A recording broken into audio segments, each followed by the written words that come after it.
श्री भगवान उवाच कामयेश क्रोधयेश रजोगुण समुद्भवः महासनो महापाप्मा विद्धेनमिह वैरिणम्।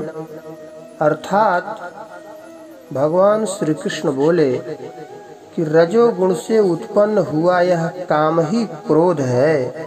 यह बहुत खाने वाला अर्थात भोगों से कभी न अघाने वाला और बड़ा पापी है।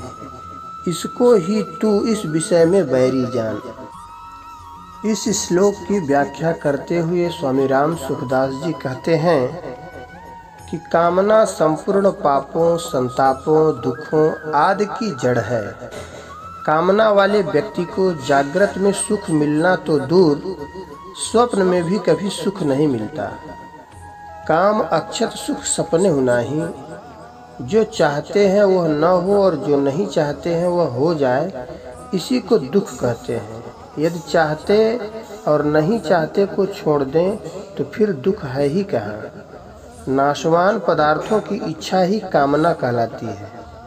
अविनाशी परमात्मा की इच्छा कामना के समान प्रतीत होती हुई भी वास्तव में कामना नहीं है, क्योंकि उत्पत्ति विनाशशील पदार्थों की कामना कभी पूरी नहीं होती, प्रत्युत बढ़ती ही रहती है।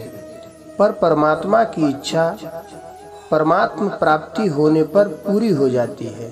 दूसरी बात, कामना अपने से भिन्न वस्तुओं की होती है और परमात्मा अपने से अभिन्न है। इसी प्रकार सेवा, कर्मयोग, तत्वज्ञान, ज्ञान योग और भगवत प्रेम भक्ति योग की इच्छा भी कामना नहीं है। परमात्मा प्राप्ति की इच्छा वास्तव में जीवन की वास्तविक आवश्यकता है। जीव को आवश्यकता तो परमात्मा की है, पर विवेक के दब जाने पर वह नाशवान पदार्थों की कामना करने लगता है। वस्तु, व्यक्ति और क्रिया से सुख चाहने का नाम काम है। इस काम रूप एक दोष में अनंत दोष, अनंत विकार, अनंत पाप भरे हुए हैं।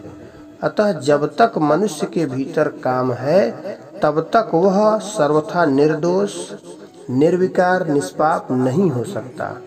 अपने सुख के लिए कुछ चाहने से ही बुराई होती है। जो किसी से कुछ नहीं चाहता वह बुराई रहित हो जाता है।